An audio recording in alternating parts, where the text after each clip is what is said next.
Hi guys! Welcome back sa ating panibagong video. Today, pag-uusapan natin yung bagong update ni YPP.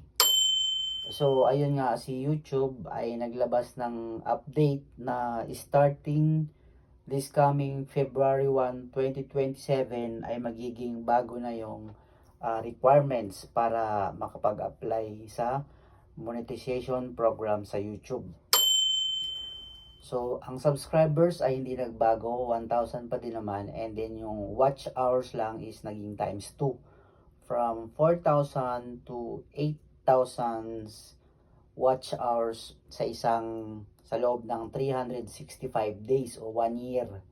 So, yun yung requirements para makapag-apply ng monetization program sa YPP starting this coming February 1, 2027. So ngayon, sino ba yung affected nito? Ano? So yung mga affected nito is yung mga content creator, yung especially kagaya ko, yung maliliit lang, na hindi pa sila na monetize. Kasi ang mangyayari kasi pag hindi sila na monetize hanggang February o hanggang January 31, 2027, pagpasok ng February, madagdagan na yung requirement. So, hindi na 4,000, 8,000 na. Which is napakahirap abutin, lalong-lalo na kung wala tayong mga trending videos. And then, para naman dun sa mga existing na, so, hindi dapat tayo mag-alala kasi existing naman na tayong partner ni YPP.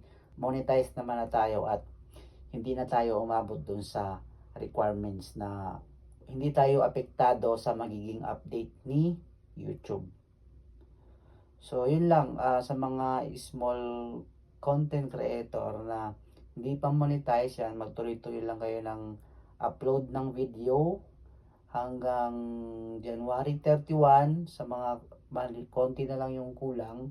So, pagsigapan nyo, do the live streaming, mag-live kayo and then panay upload lang kayo ng video, gumawa kayong content.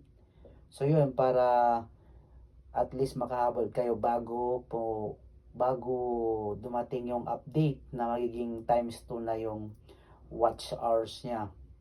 So yun lang naman, basta dun sa mga existing, huwag yung problemahin yung update ni YPP. Yun lang, thank you.